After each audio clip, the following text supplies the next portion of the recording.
இன்னைக்கு நம்ம ஷெரின் வீட்டு சாப்பாடுல ஒரு லஞ்ச் மெனு தான் பண்ண போறோம். அது பச்சைப்பயிறு குழம்பு வச்சுட்டு அப்புறம் காலிஃப்ளவர் முட்டையும் போட்டு ஒரு பொடி மாசு ஒன்று பண்ணிட்டு அதுக்கப்புறமா சாப்பாடு வைக்க போறோம்.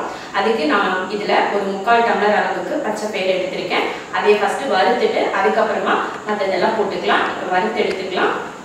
வறுக்கிறதுக்கு ஒரு கடாயில போட்டுக்கிறேன். ரொம்ப கருகிற அளவுக்கு வறுத்துறாதீங்க. லைட்டாக அந்த மனம் வந்து கலர் லைட்டாக மாறி வரும். அந்த அளவுக்கு வறுத்து எடுத்துக்கலாம். பாருங்க வறுத்தாச்சு. நல்லா கலர் மாறி வந்துருச்சு. இப்போ அடுப்பை ஆஃப் பண்ணிடலாம். ஆஃப் பண்ணிவிட்டு இப்போ குக்கரில் மாற்றிடலாம்.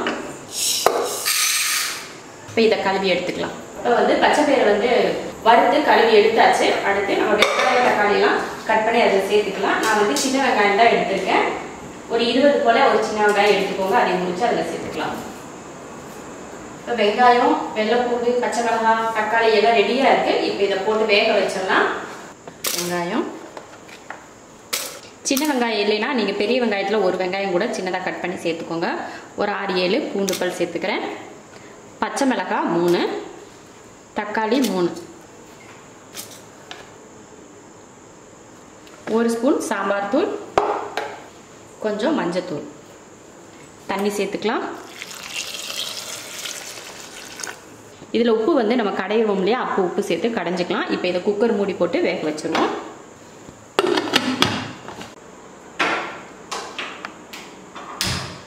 பச்சைப்பயிறு வேக வச்சாச்சு. மசாலாலாம் போட்டு குழம்புக்கு வேக வச்சாச்சு. ஒரு 6-7 விசில் வரட்டும்.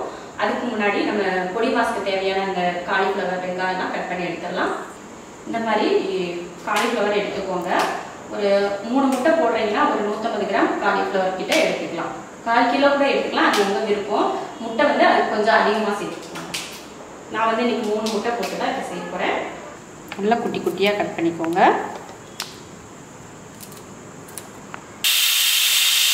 அவ்வளோதான், ஆஃப் பண்ணிடலாம். இப்போ பார்த்தீங்கன்னா காலிஃப்ளவரை வந்து நான் சின்னதாக கட் பண்ணி தண்ணியில் உப்பு போட்டு அதில் போட்டு வச்சுருக்கேன்.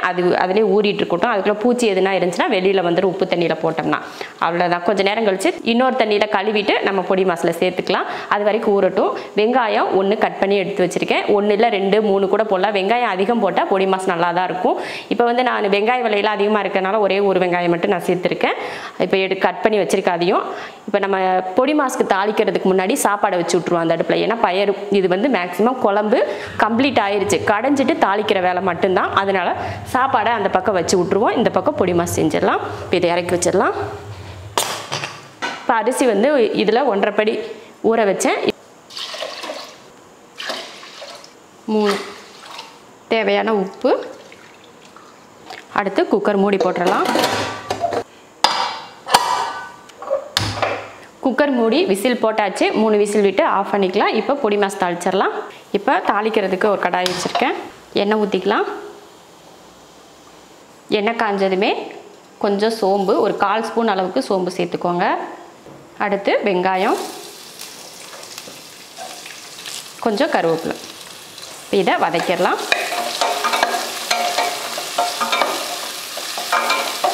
அடுத்து தக்காளி, ஒரு தக்காளி, சின்னதாக ஒரு தக்காளி.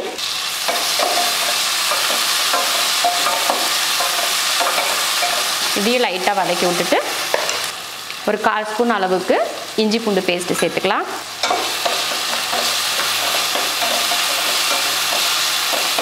தக்காளி லைட்டாக வதங்கிக்கிட்டாலே போதும். அடுத்து இதில் காலிஃப்ளவர் சேர்த்துக்கலாம். ஒரு 2-3 தடவை தண்ணி ஊற்றி கழுவிக்கோங்க.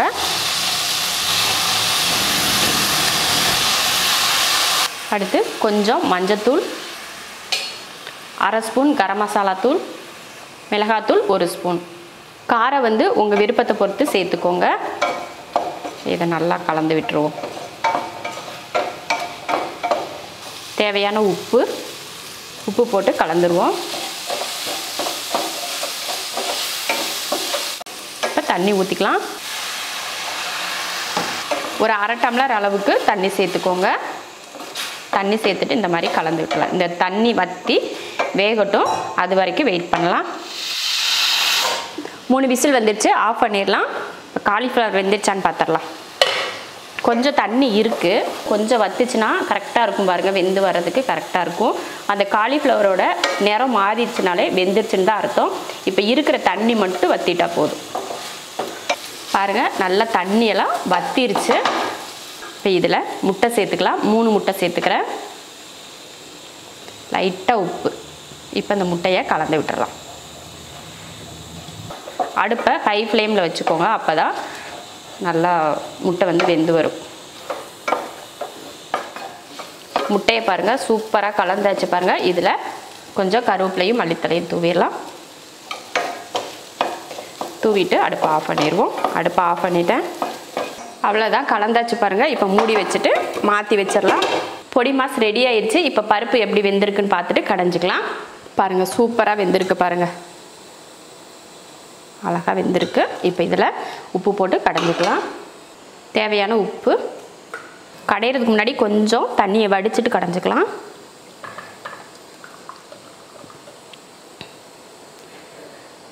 இப்போ கடைஞ்சிருவோம். அவ்வளோதான் பாருங்கள், கடைஞ்சாச்சு. ரொம்ப வலுவலுப்பாலாம் கடைய வேணாம், கொஞ்சம் குன்னையாக இருக்கிற மாதிரியே கடைஞ்சிக்கோங்க. இப்போ அந்த வடித்து வச்ச தண்ணியை ஊற்றியாச்சு. இதுக்கு மேலே குழம்பு உங்களுக்கு எக்ஸ்ட்ரா வேணும் அப்படின்னா தண்ணி சேர்த்துக்கோங்க. இல்லை இந்தளவுக்கு கெட்டி போதும் அப்படின்னு நினச்சிங்கன்னா இதோட விட்டுறலாம். நான் வந்து இவ்வளோ தான். இப்போ தாளிச்சிடலாம். தாளிக்கிறதுக்கு ஒரு கடாய் வச்சுக்கலாம். தாளிக்கிறதுக்கு தேவையான எண்ணெய் ஊற்றிடலாம். எண்ணெய் காஞ்சதுமே கடுகு பொரிஞ்சதுமே ஒரு பூண்டு பல்ல இந்த மாதிரி குட்டியாக கட் பண்ணியிருக்கேன் சேர்த்துக்கலாம். அடுத்து கொஞ்சம் கருவேப்பிலை.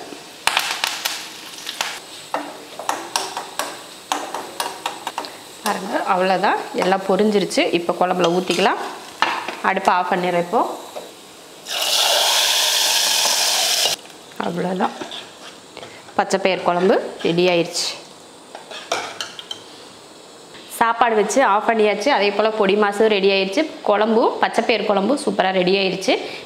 இதுக்கு உங்களுக்கு ரசம் தேவைன்னா ரசம் வச்சுக்கலாம். இல்லை முட்டை பொடி மாஸ் பண்ணுறதுக்கு பதில் முட்டை மட்டும் கூட போட்டு பண்ணலாம். இல்லைன்னா வெறும் காலிஃப்ளவர் மட்டும் நீங்கள் போட்டு இதே மெத்தடில் பண்ணிங்கனாலும் நல்லாயிருக்கும். அப்புறமா இது கூட பீன்ஸ், கேரட் எது வேணாலும் நீங்கள் சேர்த்துக்கலாம், அது உங்கள் விருப்பத்தை பொறுத்து. அப்புறமா வந்து இதுக்கு வந்து இந்த சைடிஸ் இல்லாமல் வெறும் அப்பளம் மட்டும் கூட நீங்கள் பொரிச்சிக்கலாம். இல்லைன்னா கத்திரிக்காய் வத்தல், கொத்தவரங்காய் வத்தல், இந்த மாதிரி மோர் மிளகாய் இந்த மாதிரி கூட நீங்கள் வறுத்து வச்சுக்கிட்டிங்கனாலும் நல்லாயிருக்கும். இப்போ எல்லாமே ரெடி ஆயிடுச்சு. சாப்பாடோட ஸ்டீம் கொஞ்சம் இறங்கினதுமே சாப்பிட எடுத்துக்கலாம். கொஞ்சம் இருக்குது, இறங்கினதுமே எடுத்துக்கலாம். சாப்பாடு ரெடி, எடுத்துடலாம். சாப்பாடு, பச்சைப்பயிறு குழம்பு, அப்புறமா காலிஃப்ளவர் முட்டை பொடி மாஸ் பண்ணியிருக்கோம். இது போல் ஒரு லஞ்ச் மெனு நீங்களும் செஞ்சு பார்த்துட்டு எப்படி இருக்குன்னு சொல்லிட்டு கமெண்ட்டில் சொல்லுங்கள். பிடிச்சிருந்தா லைக் பண்ணிவிட்டு ஷேர் பண்ணிவிட்டு நம்ம ஷெரின் வீட்டு சாப்பாடு சேனலை சப்ஸ்கிரைப் பண்ணி பக்கத்தில் இருக்க பெல் ஐக்கானை கிளிக் பண்ணி வச்சுக்கோங்க. இப்போ சாப்பிட போகலாம்.